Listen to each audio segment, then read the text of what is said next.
Pregnant सास। जमाना कितना भी बदल जाए, इतना भी नहीं कि बहू घर आए और सास गर्भवती दिख जाए। देखो मीरा, माँ का पूरा ख्याल रखना है, उनसे अब काम नहीं होता है। क्यों, क्या हो गया है? तुम्हारी माँ तो हट्टी कट्टी दिख रही है, पूरी शादी में घोड़ी की तरह नाची है, अब क्यों काम नहीं होता उनसे? वो माँ प्रेग्नेंट है ना, बच्चा होने वाला है। मैं कभी भी भाई बन जाऊंगा इस साल के अंत तक। क्या बोल रहे हो? वो सर पर हाथ रखकर बैठ जाती है। यार, पहले क्यों नहीं बताया? कैसा मजाक है ये? झूठ बोल रहे हो ना? हाँ, झूठ बोल रहे हो ना? तभी ससुर की आवाज आती है। बहू, पानी गरम कर दे, तेरी सास को दवाई देनी है। समय पर दवाई ना दी तो परेशानी हो जाएगी। और हाँ, जरा काजू पीस कर दूध में मिलाकर ले आना। तेरी सास खुद से तो अपनी संभाल करेगी नहीं। हे भगवान, ये मैं क्या सुन रही हूँ? ये ससुर जी को क्या हो गया है? मैं क्या सोच कर आई थी? हाय रे, मैं तो किसी को मुंह भी नहीं दिखा पाऊंगी। अब ये रोना धोना बाद में करना, पहले गर्म पानी कर दो। माँ को दवाई देनी होगी। और हाँ, रात को माँ के पैरों में तेल लगा देना। बहू को गुस्सा आ जाता है। वो बड़बड़ करती किचन में जाती है जहाँ उसका ससुर खड़ा होता है। एक बड़ी जिम्मेदारी है हम सबके सर ऊपर। इस उम्र में माँ बनना खतरे से खाली नहीं होता। हाँ हाँ, पता है। तो क्यों बन गई माँ? अरे खतरे से कम नहीं है तो क्या जरूरत थी लल्ला पैदा करने की?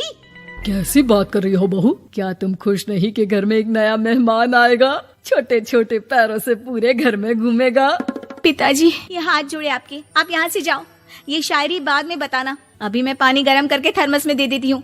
सारा दिन पिलाते रहो गरम पानी। और हाँ, ये बच्ची की बात बार बार मुझसे कोई नहीं करेगा। बहू का पारा अब चढ़ा ही रहता था। वो काम तो सारा करती, लेकिन किलस किलस कर। मीरा सारे काम से फुर्सत पाकर बैठी होती है कि माँ का फोन आ जाता है। बेटा, बहुत बड़ी जिम्मेदारी है तेरे सर पर, अच्छे से निभाना। ससुराल में हर किसी को खुश रखना वैसे तो मुश्किल है, लेकिन भगवान ही हिम्मत देता है बहू को हर कुछ सहकर सबको खुश रखने की। क्या बड़बड़ किए जा रही हो माँ? जानती भी हो कि यहाँ क्या चल रहा है? मेरी सास, अरे तेरी सास तो देवी है देवी। कितने खुश हो रहे थे सारे तेरी सूरत देख देख कर। पता नहीं जैसे बहू नहीं कोई मन मांगी मुराद मिल गई हो उन लोगों को। अरे बात तो पूरी सुनो। मन मांगी मुराद तो पूरी हुई है।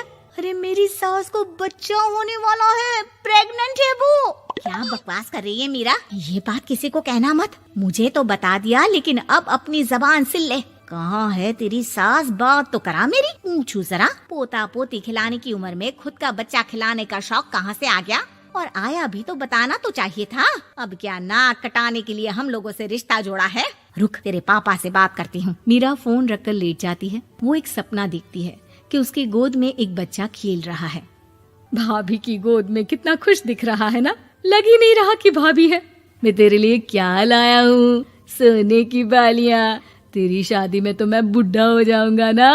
अरे कैसी बात कर रहा है बेटा, इसकी जिम्मेदारी तो तू ही लेगा।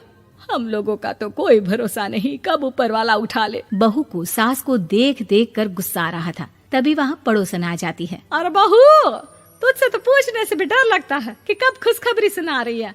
अब तो अपनी 1 महीने की ननद की ही जिम्मेदारी संभाल ले, बहुत है।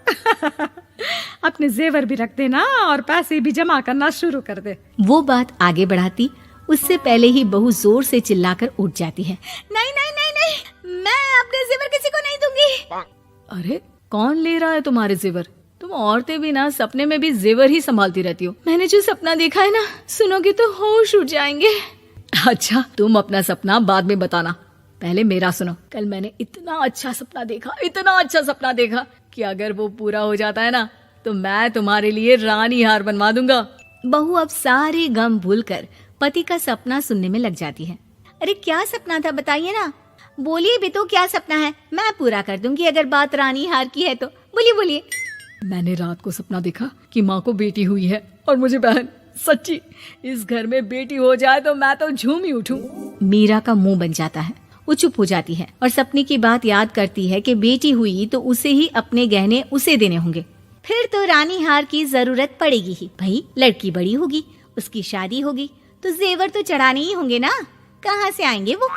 कितने समझदार हो तुम मीरा। मैंने भी यही सोचकर तुम्हारे लिए रानी हार लेने का सोचा था। अरे फूटी किस्मत मेरी जो ऐसा परिवार मिला। मेरे पापा की तो मैं अभी क्लास लगाती हूँ, जो सब जानते हुए भी ऐसे परिवार में मेरी शादी कर दी। बहू पिता को फोन लगाने ही वाली होती है कि ससुर की फिर से आवाज आती है। बहू गरम पानी ले आ जल्दी, थर्मस में खत्म हो गया है। बाद में खबर लेती हूँ मैं पापा की, पहले सास को गर्म पानी दिया हूँ। बहू अभी किचन में काम कर ही रही थी कि मीरा के मम्मी पापा आ जाते हैं। वो हाथ में ढेर सारे फल लेकर आते हैं। मीरा के पिता मीरा के ससुर से कहते हैं, लीजिए भाई साहब, ये फल रखिए, बहन जी को खिला दीजिएगा। वैसे कैसी है उनकी तबीयत? बस पता तो है आपको, ऐसे वक्त में जो होता है बस वही सब। मुझे तो सुनकर बहुत गुस्सा आया था, लेकिन चलिए, भाग्य में जो है लिखा उसे कौन टाल सकता है। डॉक्टर को दिखाए? हाँ, बस डॉक्टर आने ही वाला है। अच्छा हुआ आप लोग भी आ गए। उतने में एक सुंदर सी लेडी डॉक्टर आती है। पेशेंट कौन है आप? अरे नहीं जी, मैं तो बहू हूँ इस घर की। मैं तो अभी सोच भी नहीं सकती पोता या पोती के बारे में। अभी तो मेरी सास ही। अरे चुप हो जाना, देख तो ले, डॉक्टर है ये, किसी के भी सामने गुस्सा फोड़ देती है। डॉक्टर कमरे में जाती है और थोड़ी देर बाद बाहर आ जाती है। पीछे से सास भी निकल आती है। हे भगवान, इतना दुख तो किसी को भी ना दे जितना मुझे दिया है। देखिए बहन जी, आप लोगों को तो ये सोचना भी नहीं चाहिए था। वही तो मैं भी कह रही थी कि आप लोगों के लिए तो सोचना भी गुनाह है, लेकिन अब पछताए होत क्या जब चिड़िया चुग गई खेत। डॉक्टर वहाँ से चली जाती है। मैं माँ नहीं बन सकती, मैं प्रेग्नेंट भी नहीं हूँ। ये कैसे? तुम तो बोल रही थी कि अरे वो गैस का दर्द था और पेट भी गैस से फूल रहा था। डॉक्टर ने चूर्ण दे दिया है, गर्म पानी से फाँकना है। हाँ? मैं अभी लाती हूँ गर्म पानी। अरे मैं तो गीजर ही लगा देती हूँ। हाय रे, खुशी के मारे पागल ना हो जाओ।